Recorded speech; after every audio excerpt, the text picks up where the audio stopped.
Hello everybody, this is WowItsCharles, and I am back playing some Harvest Moon SNES. Thought I'd make it a theatrical intro there. Definitely different. Been trying to change them up. I hope I can make a different one from here until the end, because now I have like an end in sight. It is in sight.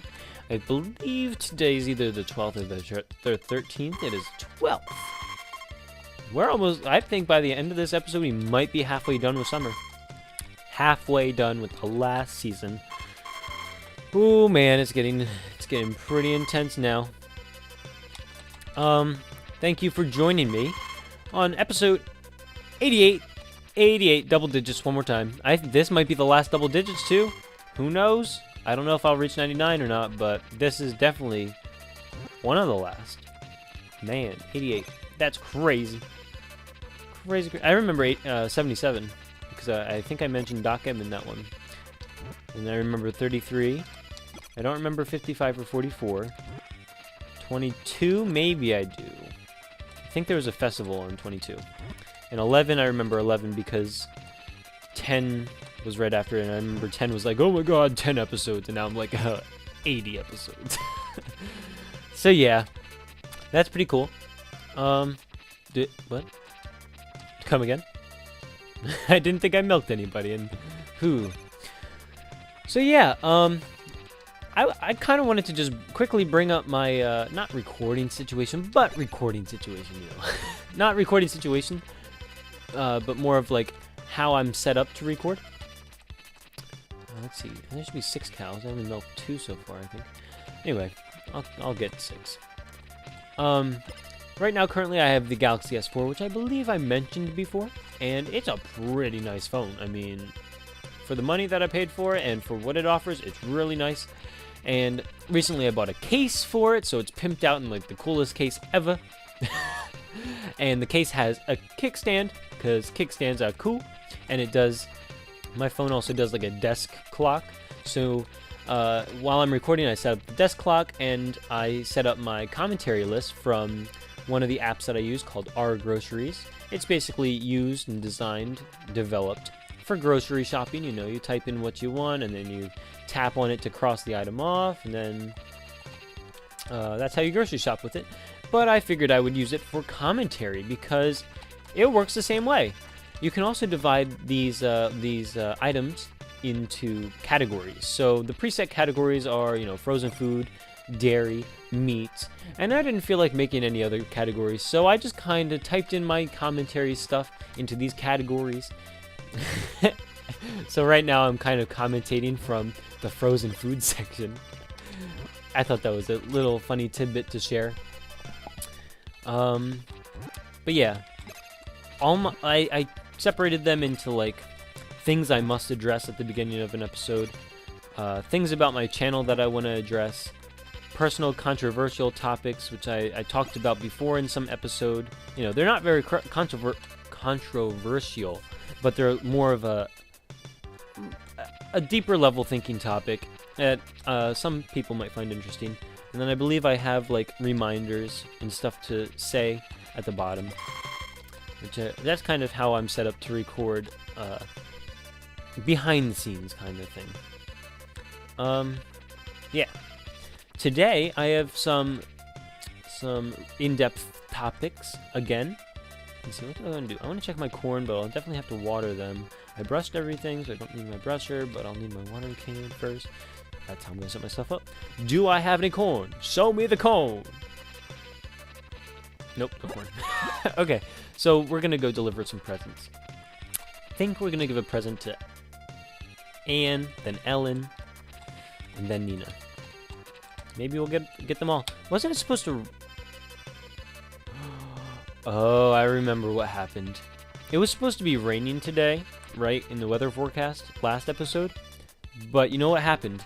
When I finish an episode, I like to hit save state. I'll do it right now just to show you. And I hit yes. And then once I exit, it says state 0 saved. Great.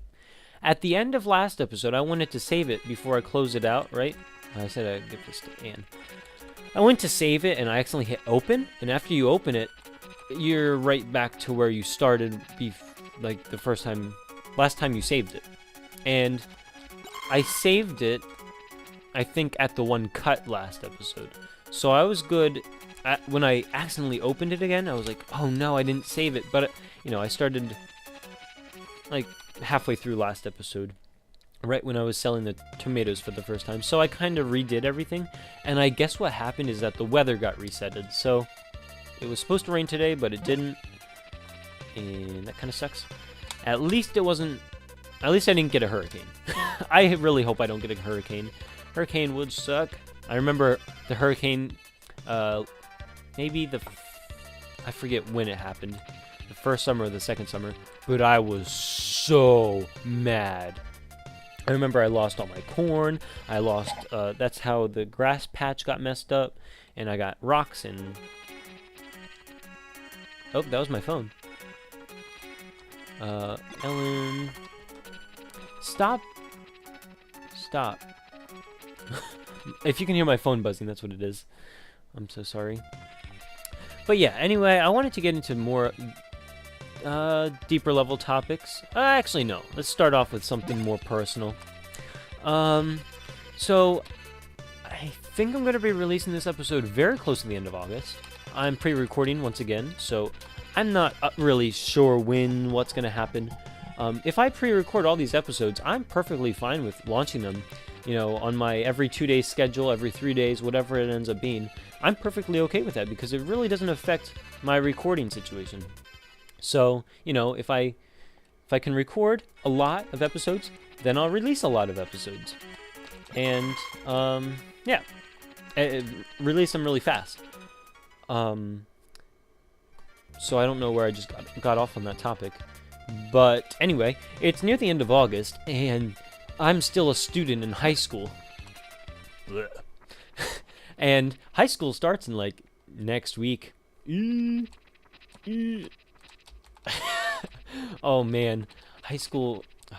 One more... Oh, man. I can't. But I'm going back to school. I'm taking very difficult classes. I'm in more programs and more... I'm at the senior level of my programs, so I kind of have to take more responsibility in what I'm doing. So that means I'm going to have more time devoted to them, which also means less time devoted to this.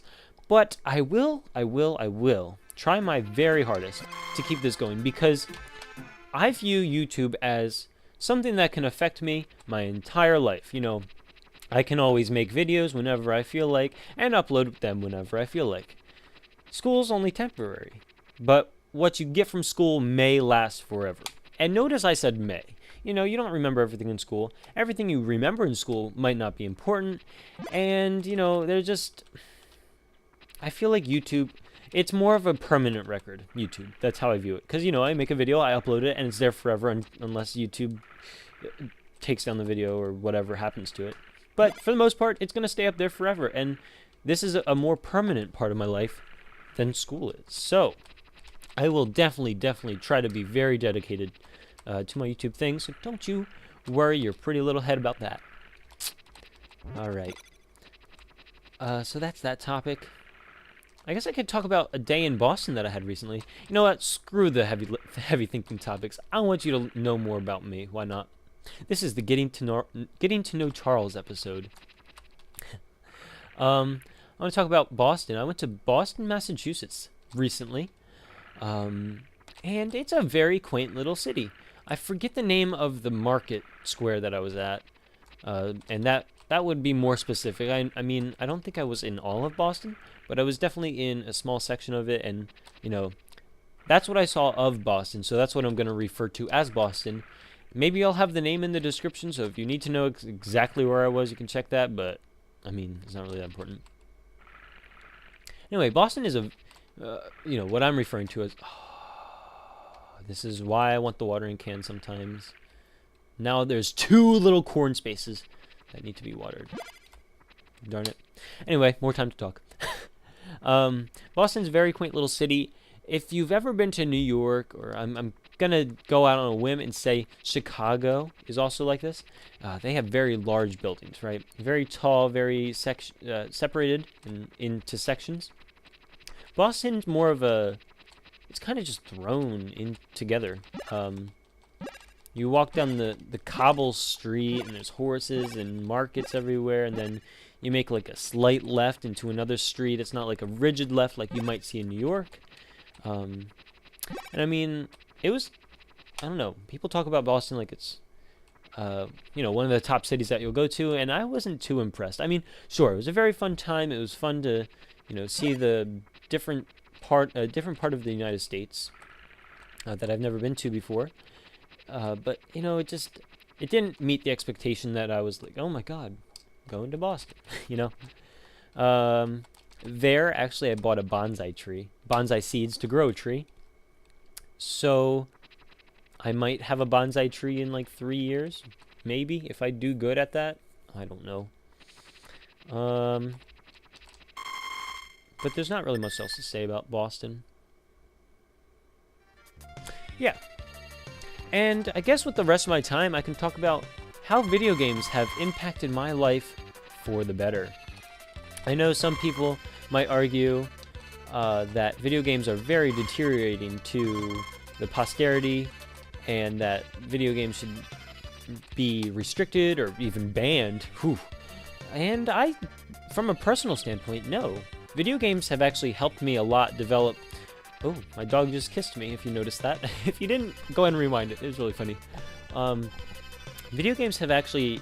I would argue that they helped me. They helped me build a strong sense of fairness, justness. They helped me build a strong sense of urgency in needing to get things done. A way to manage my time efficiently, because if you've ever played a game, on a time schedule, like, time attack thing, you're being timed, and very much it translates to life very much. You have a set goal in life, and you have to complete these little achievements to get the overall goal, all while doing it quickly and having fun while doing it. All these factors, it kind of just translates one-to-one with real life. And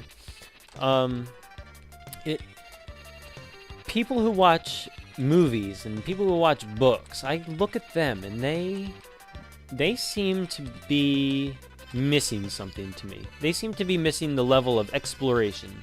They seem to be missing a level of understanding with new topics, because all they know is what's handed to them. They know what they've read, they know what they've seen, they know what they heard, but they don't know possibilities. With video games, yes, you do have a rigid agenda. You do have a set goal to achieve. But you can do it on whatever account it allows you to, and whatever account you would like to. You can discover what you want to discover. You can play around with what you want to play around. Experiment. It kind of brings out the scientific side of your brain. Oh, I might have to pause the recording. I really don't want to. I'm really enjoying this conversation. If I do, I'm sorry. But yeah, it really just opened up my creativity more than I believe a book would. A book and movies, you're really just feeding off of somebody else's work. With a video game, you're making your own work in a creative environment. I think I did everything in there.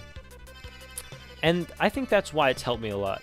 I started playing video games when I was about 6 or 7. So I didn't start too early where I'm getting addicted to them.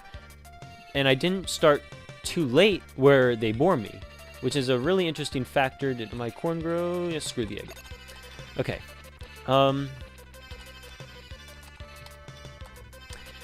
So I think that video games have benefited me a lot, and I will argue any day for video games' sake, just for that factuality, just based on those ideas.